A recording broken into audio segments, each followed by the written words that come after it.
There is a huge push for custom premium and pro PS5 DualSense controllers currently, and I'm absolutely loving it.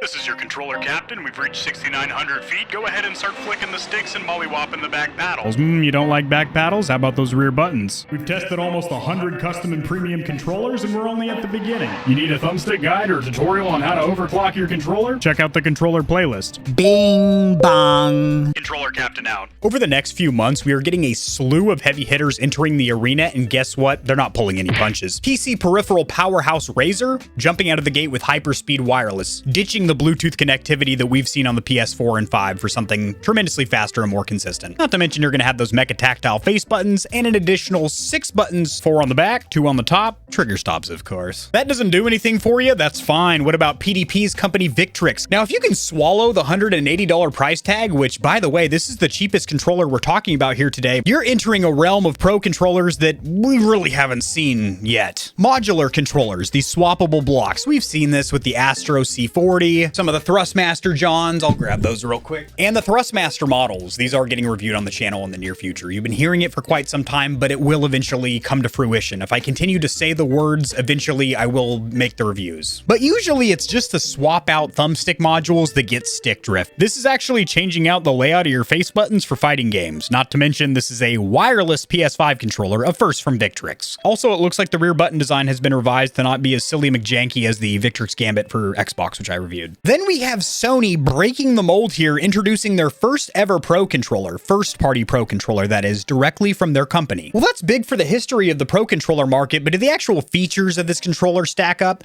It does do some interesting things, I will say. It has swappable thumbstick modules because you inevitably will get stick drift because they're still using potentiometer modules because they're too greedy to go with magnetic Hall effect sensors. Damn you, Jim Ryan, damn you. Just kidding. Microsoft's no better. Did a teardown side by side with the Elite Series 2 and the new core controller, identical internal components. Identical. It was like that scene out of The Parent Trap when Hallie and Annie see each other for the first time at the little fencing match, having those Elite controllers next to each other. They're identical. But what's really crazy here is the fact you're still going to be able to use the adaptive triggers that get stiffer or lighter depending on what's going on screen. Plus, you're still going to have trigger stops or locks that you can turn on to have instant response to the triggers for when you're playing competitive FPS titles. It does come with a carrying case, which I like because you don't want to lose all of your accessories, as this does have a dongle for additional thumbstick caps, as well as you can pick and choose if you want rear buttons or these rear flaps, paddles, or boat oars. So other than these 3 major contenders entering the competitive space when it comes to pro controllers, you have companies like Hyper and AIM running huge sales or promotions because, well, it's the holiday season,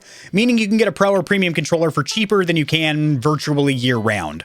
Other than maybe Black Friday and Cyber Monday, which just happened. And now a quick word about the partner of today's video. Are you tired of getting slapped around by your cell service provider? Financially, not physically. So was I, but I'm proud to say my wallet has been abuse-free the last 2 months while I tested out Mint Mobile's eSIM as well as physical SIM options for iPhones as well as Android devices. I was honestly worried about ditching a major carrier. However, Mint is on T-Mobile's 5G network, which is the largest in America. And I'm proud to say I had rock solid connection in my house as well as on the go for the few times that I leave my house. You can bring your own phone or buy one directly from Mint, then choose a plan from $15 to $30 a month that fits your usage. Me being the heavy user I am, or the chatty Cathy on the phone, I guess, $30 a month for the unlimited is what I need. I'm genuinely glad Mint Mobile reached out because my monthly cell bill went from $90 to $30. That's more money on games, more money on controllers. I want to pass the savings on to the Stallions and Stallionettes watching now that I can properly vouch for Mint Mobile and tell you that it is the best option for wireless coverage. Use the link in the description of this video to get started with Mint Mobile and do not have the unwarranted anxiety that I did about switching. So why now? Why is there this huge push of new PS5 DualSense controllers? Well, the PS5 dropped November 12th, 2020, meaning it's been out for 2 years. This is around the time in a console's life cycle. We saw it with the PS4 and the Xbox One,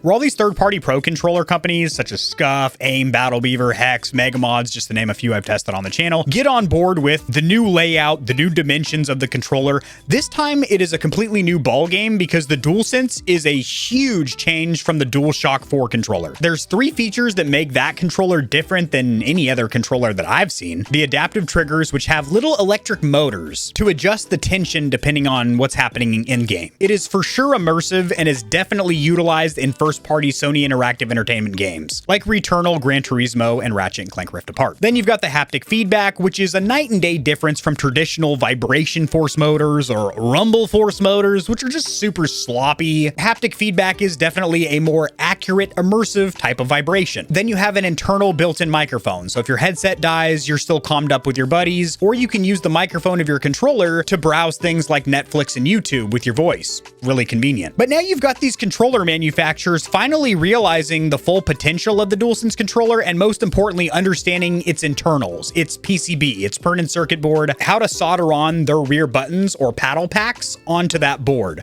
Because all of these pro controllers, these custom controllers, these premium controllers, they start life as a factory stock OEM Xbox or PlayStation or Nintendo controller for the few companies that make Switch Pro controllers. And then they disassemble them, they add their swappable thumbsticks, their rear buttons or paddles, mechanical switches and the triggers and bumpers that sound and feel like a mouse click, are also rated for a lifespan of millions of clicks and are a lot more accurate and faster to actuate. But now's about the time that these third-party companies start getting very comfortable with the accessories, the hardware of the current generation consoles. We're also starting to see games become a lot more impressive graphically and also run a lot better because it's 2 years into the life cycle of the current consoles. Game developers are starting to get used to developing for the current hardware and kind of learning the limitations or performance cap, the ceiling of what we're working with. Now, I will say, just to caveat or play devil's advocate here, the PlayStation 5 did have full support for premium or pro controllers at launch. AIM, for example, had a rear button pro controller ready day one launch day. But now things are really heating up. Things are really getting spicy, very muy caliente. No glass of milk is going to cool the tongues here. The spice is going to continue to lay on thick, and these controllers are going to be rolling out fast, as are the full comprehensive reviews right here at Gamer Heaven. All the controllers that I did mention in this video are either pre-ordered and awaiting delivery. I was emailed from Amazon about a delay, unfortunately, with the Victrix PS5 controller. But now I'm genuinely wondering when Microsoft is going to have their Pro controller push, their huge influx of new contenders, because I tested what the market has to offer currently for Xbox,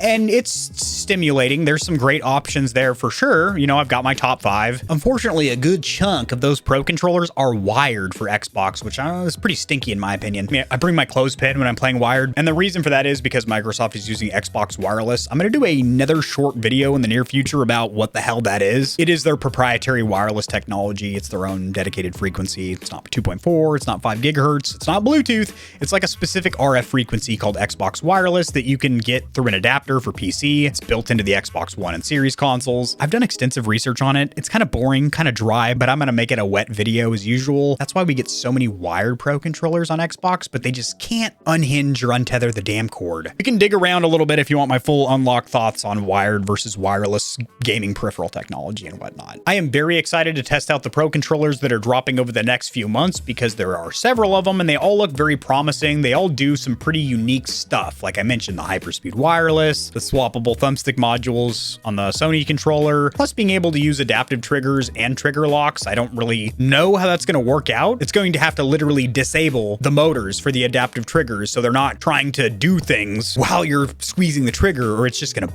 break all the plastic inside the controller. I'm very curious how that's going to work out. Drop in the comment section below your opinion of all these crazy Pro controllers coming out, and also any requests that you might have for controllers you would like reviewed on the channel. And I will see you Stallions and Stallionettes tomorrow. If you enjoyed the video, liking it helps it to get seen by more gamers. This information will reach and assist them as well, which in turn helps me grow this little channel, which I do greatly appreciate. Subscribe for more content like this. I cover news in the gaming community and industry, tutorials helping you get set up streaming and YouTubing, as well as honest gaming product reviews, keyboards, mice, headsets, controllers, mics, chairs, etc. There are some hefty exclusive discount codes found only in the description of my videos and only for the audience here at Gamer Heaven. I have links to all my other platforms and socials in the description below. To get in touch with myself and the Stallions and Stallionettes of Gamer Heaven, join the community Discord and check me out at twitch.tv where I go live every other leap year on a blue moon if it falls into an odd calendar number and my pH balance is on point. Just kidding. Starting June, I'm going to be live streaming a lot. Thanks for watching. This has been AK40 Kevin hosting Gamer Heaven, and I'll see you tomorrow because I upload daily, all the time, 60% of the time, sometimes, most of the time. Peace.